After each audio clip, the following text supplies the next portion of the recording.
This is my presentation on copyright and fair use for teachers with Standard 3, Principle 2. Our school doesn't have a policy to implement or communicate copyright and fair use policy. So I'm providing this education and a flyer to publicize in our library. I received my copyright and fair use information from Renee Hobbs from her book called Copyright Clarity: How Fair Use Supports Digital Learning. And she states that literacy is expanding as a result of changes in communications technology. And we definitely see that this year with COVID. And I want to see how much the teachers know regarding copyright and fair use. So I would do a poll in the beginning of the, professional development or team training, and just see how confident they are about copyright and fair use laws. I would show video of copyright law of the United States and the government site that they can go to get the information that I'm giving them. What's the purpose? I would discuss with the teachers at their tables the purpose of copyright, where they can find the information in our Constitution. I'll also let them see what the government says. These are 2 videos on copyright and fair use. And on the right is the flyer that I would have posted in the library. It is a flyer from Mims House. I'm able to use print for for education purposes.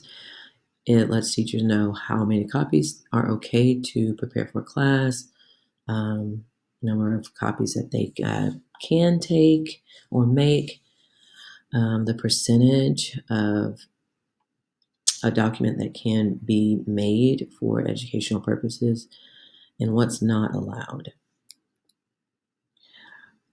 Renee Hobbs also brings up how we as teachers need to be leaders, not followers, and I agree.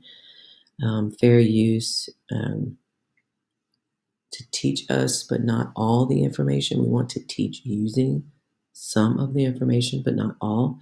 We need to analyze and think through what we're doing. And she gives 4 points. If we don't know, we should ask permission and be thoughtful. We tell our students all the time, if you don't know something, ask us. Well, as adults, we should ask permission, think, ask questions to figure out what's right and what's wrong.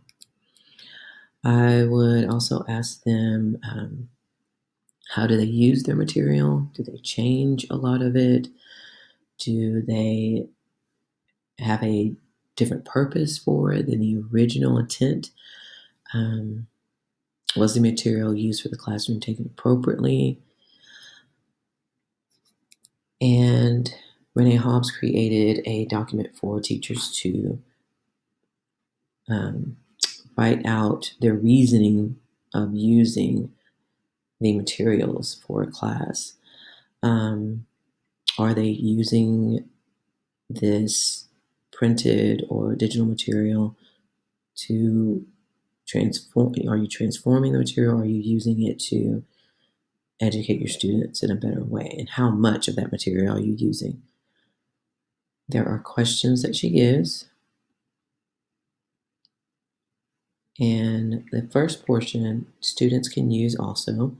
And the bottom portion, teachers can use both of the sections that have questions to document fair use and to see how you're using the copyrighted material.